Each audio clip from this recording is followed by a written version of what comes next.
Prakasha, do you remember when was the last time a team won back-to-back World Cups? Italy won it like in the 30s, but since then I think maybe Brazil?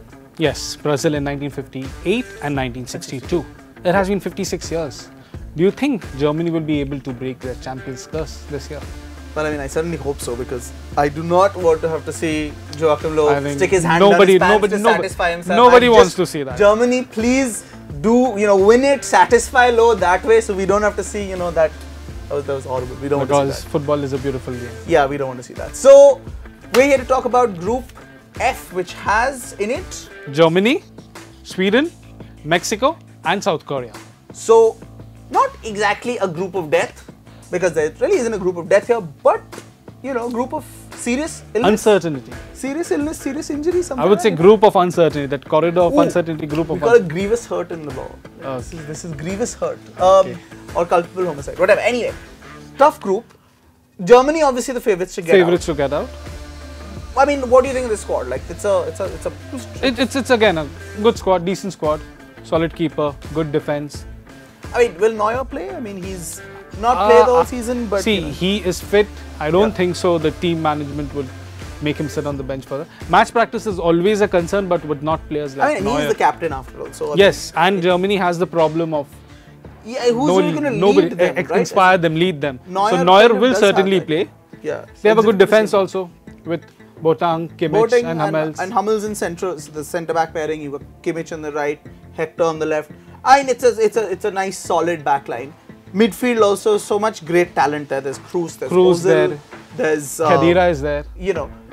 But that is the problem though, slight bit on that defensive midfield, right? I mean, they earlier used to have a solid midfield too of Khedira and Schweinsteiger, which has been the mainstay for many tournaments now, going back to 2010. So that's not there anymore with Schweinsteiger.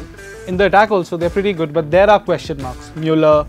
Yeah, because Muller's good. You'd expect Muller to start, but where does he? Because he experimented a lot at the last World Cup with Muller as centre forward, or should he put Muller? Because Muller's best positioning tends to be either coming in from the right or just behind the main striker, where he's that Raumdeuter, as he calls himself, the interpreter of space. But because Mario Gomez is at number 9, he's just too slow and unwieldy, and he misses so many chances. Royce also, like, he missed the last 2 tournaments. Yeah, but Royce, that's a selection headache. Where does he play Marco Reus just behind the striker? Does he play him on the right, or does he do that? Or does he go with Timo Werner? Or does he go with Werner up front? As a young player, just 22. Plays for Leipzig. Good season with Leipzig. He's had 2 good seasons with Leipzig. Very quick and good finishing. So I mean, I think a better fit in some senses than Gomez, but.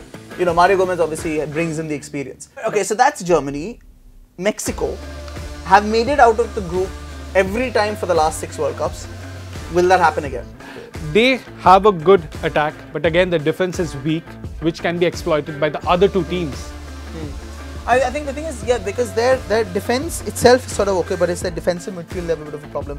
Rafael Marquez is 39 years old. He can't sort of patrol that and handle. And Herrera is doing. And they don't have anyone who sits with him and kind of protects the defense, because they've got Javier Hernandez, who's one of the best sort of poachers and finishers there is, and he's supported by Irving Lozano, who's had a great season. You've got Carlos Vela and Giovanni Dos Santos, who've rediscovered a lot of form since they moved to the US. So they've got a decent squad. But that sort of midfield, if they are going to be weak there in midfield, that's something which is going to be exploited, you'd think, by Germany, of course, with Muller or Kroos or Ozil particularly.